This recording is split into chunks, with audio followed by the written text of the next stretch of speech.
All right, Tour de Hugelkulture. So, Antonovka apple. This Hugelkulture has apple tree prunings on this side. This is all oak hardwood, and then this is softwood from pines mostly. Some young bits of maple sapling.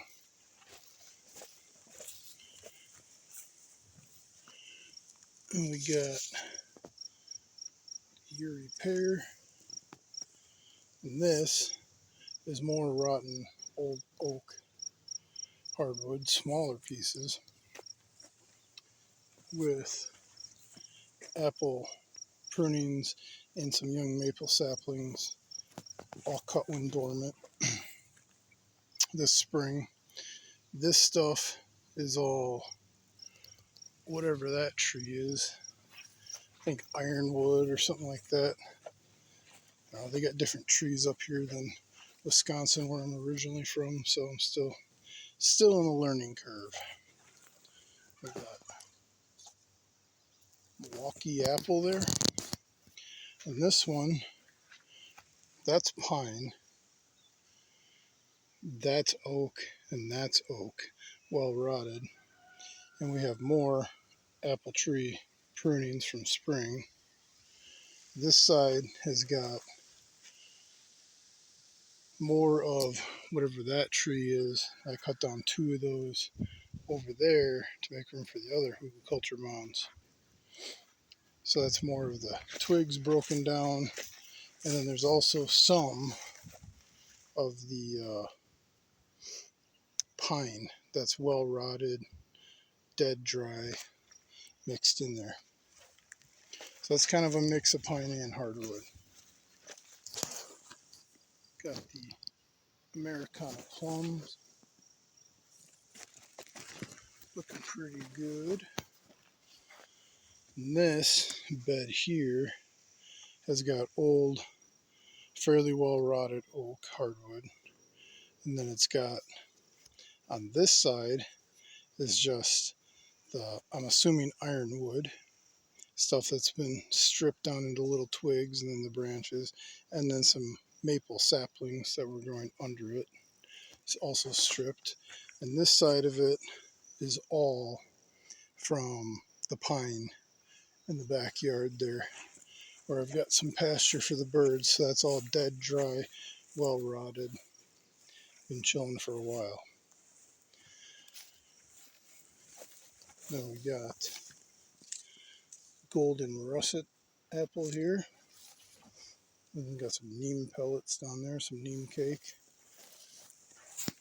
So in this bed, we've got well rotted hunks of oak, that same ironwood maple sapling mix on the left, and then on the right, we've got more of the dead dry pine that come off the pasture in the back.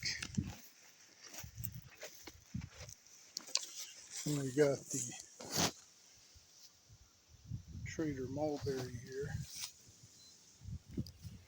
And this mound here, we've got a hunk of oak and a big piece of maple that I had cut down, trying to open up the pasture in the back for the birds. So that's one big piece. And then here, and back there, that is all more of that ironwood / maple, small bits of maple sapling in there.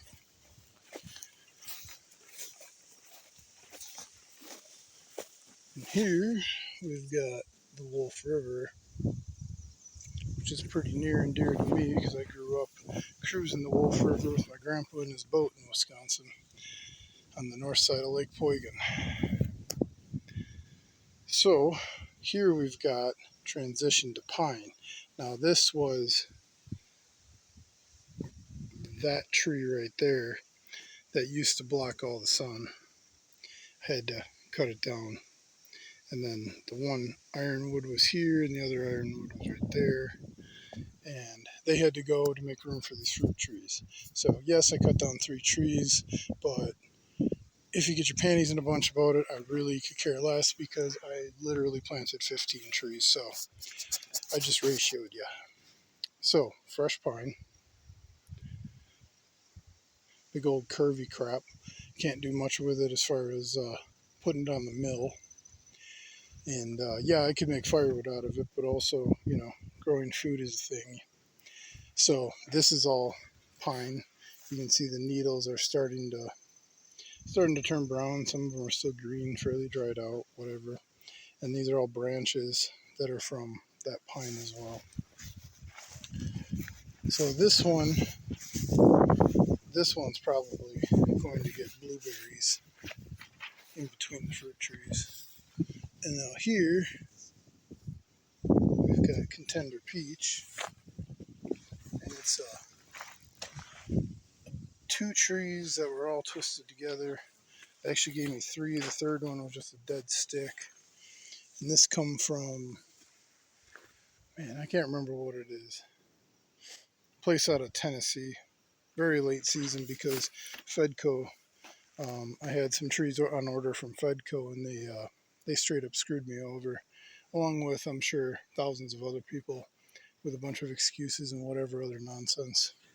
I mean, stuff happens, I get it, but Fedco, if you're listening, I have no love for you right now. So this is old rotted pine that I cut down that was in front of where I ended up putting my solar panel array. So you can understand why that got cut down.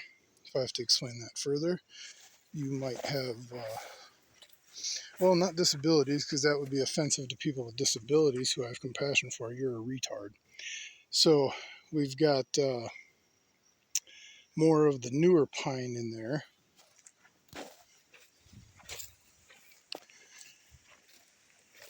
And then we've got more of the dead stuff packed into that too.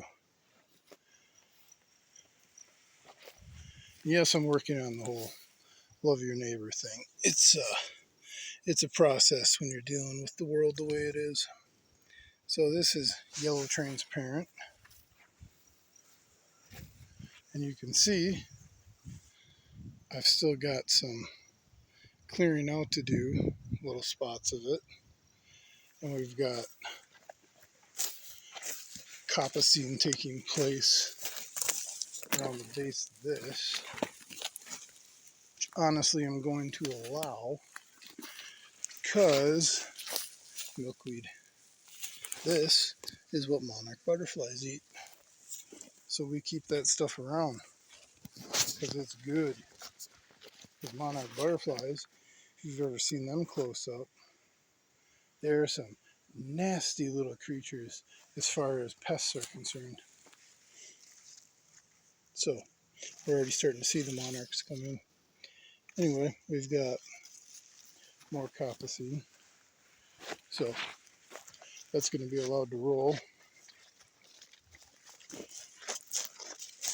The pine is going to get cut a little shorter.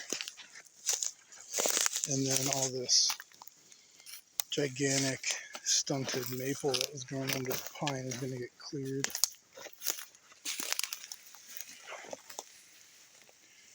So some of those maple, I guess actually, whatever this is, I'm guessing it's some kind of poplar or something. Must be what the other stuff is that I was calling maple in there. So you can see, got 1, 2, 3 hugel beds here, here, here, and then 1, 2, 3, and some more down along there.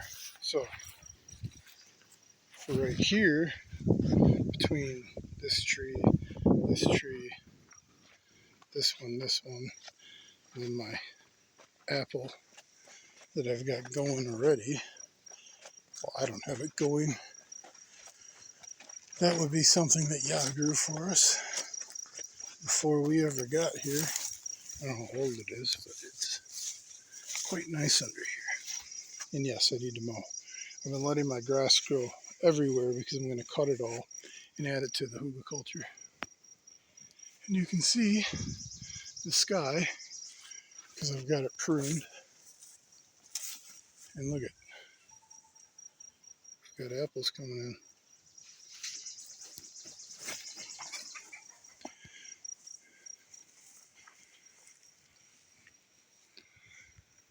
So we've got 3 more trees back here. Evans Bali cherry.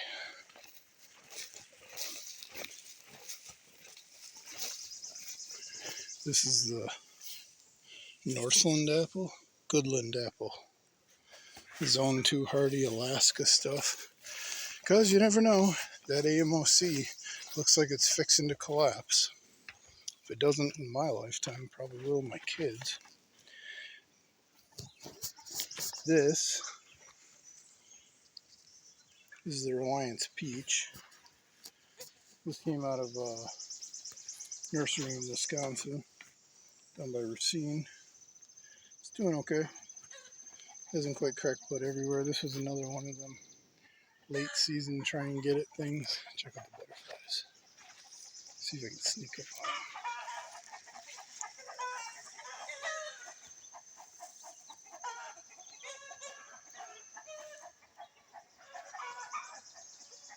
Pretty cool, huh?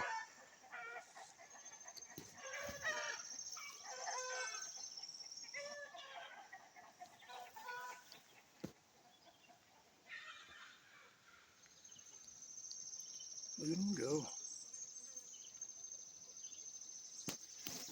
Beautiful. So, in between all of these, I'm going to be doing just the flatland permaculture orchard in between, whereas the Hugelkulture is going to be for, well, Hugelkulture permaculture orchard in between. If you're not familiar with permaculture orchard concept, it's something that was, to my knowledge, originally fielded by Stefan Sokoviak out of Canada. And since I forgot to cover these last trees, I'll do that for you guys. That's a Toka plum that is doing a real well. This is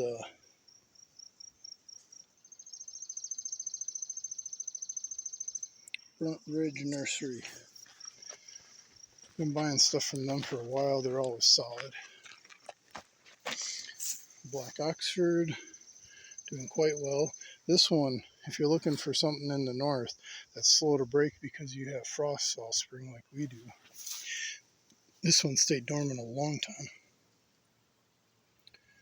This is a nursery I just dealt with this year, St. Lawrence, out of northern New York. And so far their trees have been excellent. Very impressed with their business. And this one, Golden Spice, European pear. That baby's just blast off.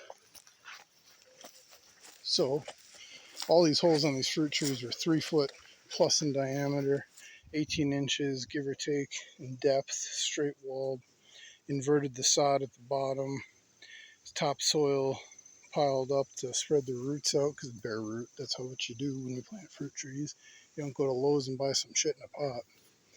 And then the subsoil is what was put on top, and we've got a concave dish shape so the water all flows in. Works great. I've only had to water probably a handful of times. I just fill up my gorilla cart with 5-gallon buckets with lids on them and go to town. So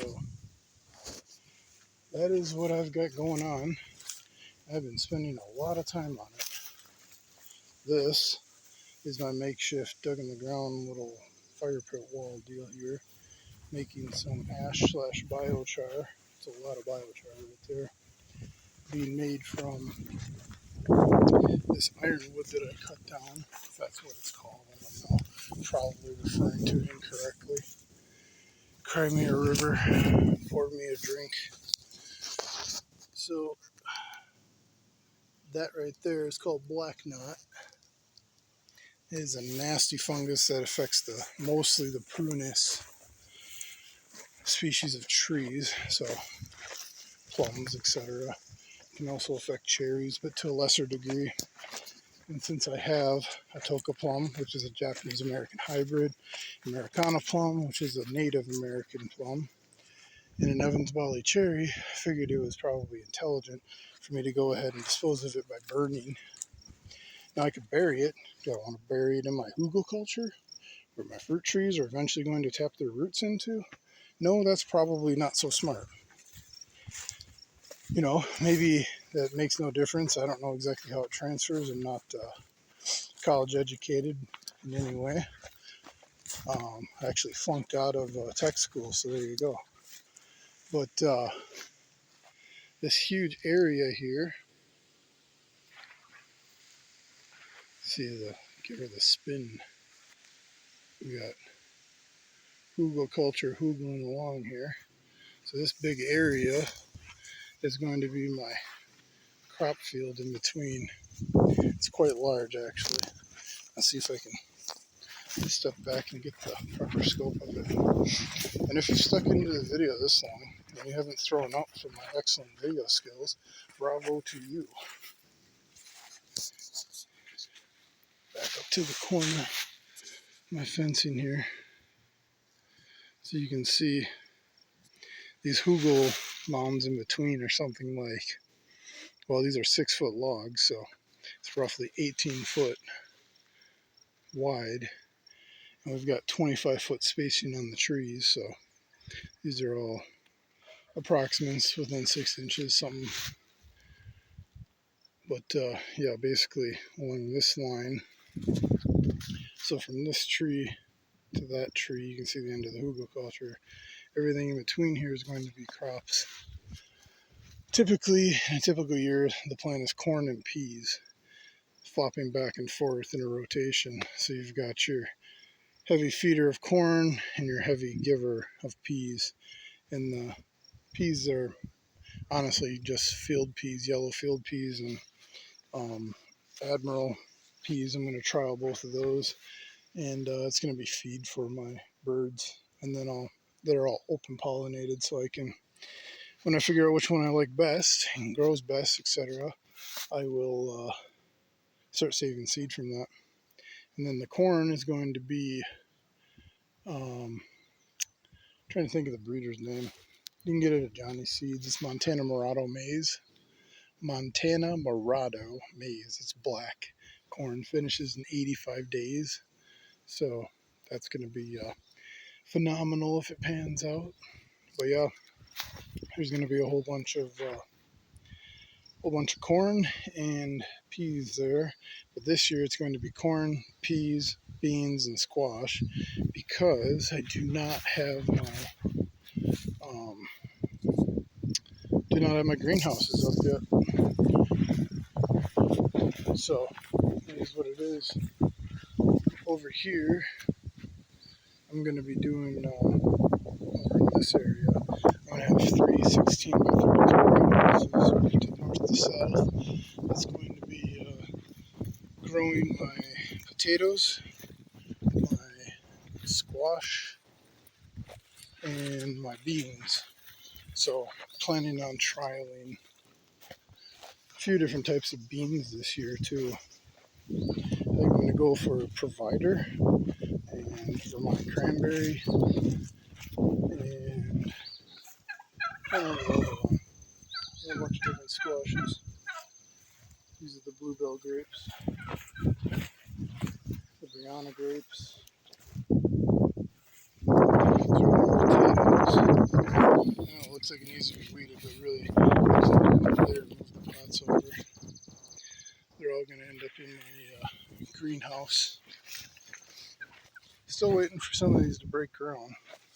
They're buried all the way to the bottom of the pot because they're indeterminate varieties.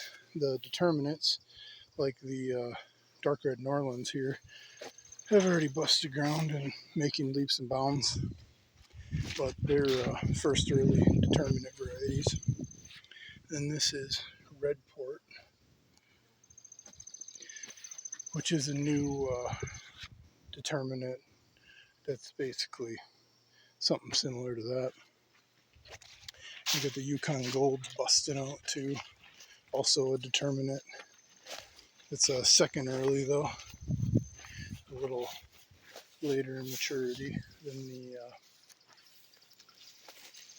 the red ports, and the obviously the dark red Norlands are very early maturing, but even got the lettuce coming up. You know, these are just pots I had, soil I had. I got white pine strawberry, Invicta gooseberry. What is that? Rovada red currant. And these are goji berries, which I wasn't sure if I was going to get, but Hartman's came through. Good job, Hartman's. These are sparkle strawberry. They're just healed in. All this stuff here you're seeing, all these perennials are destined for the Hugelkulture and in between the trees. It's a gigantic undertaking that I took on for some strange reason. So, got the Ann raspberries, which are yellow. These are the Ohio Treasure. That's a evergreen black raspberry. These, if you know, you know. Beautiful leaves. Thimbleberry. And then these are Autumn Britain.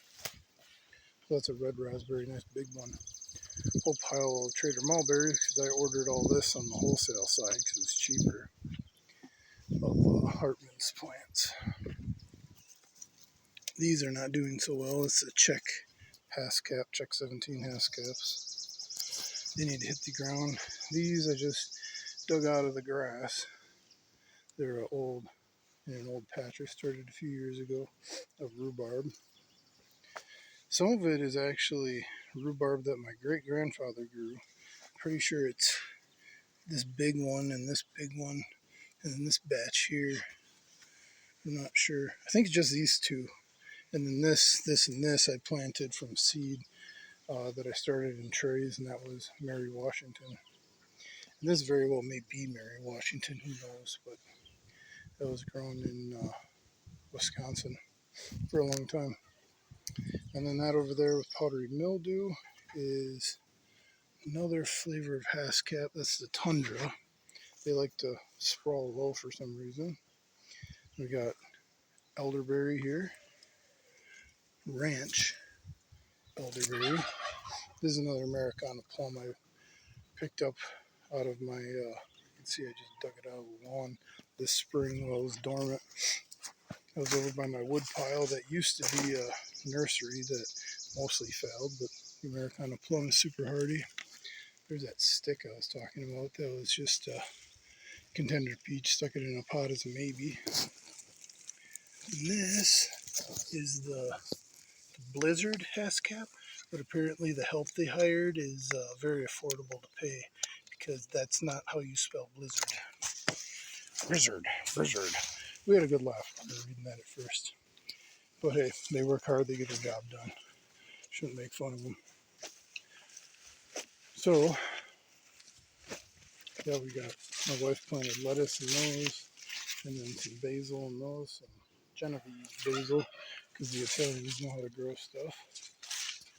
So, that is my extremely long-winded tour of the property and what I've been up to. So, everyone that listened and hung out for this whole thing and didn't barf for my awesome camera skills, shalom. Have a good day.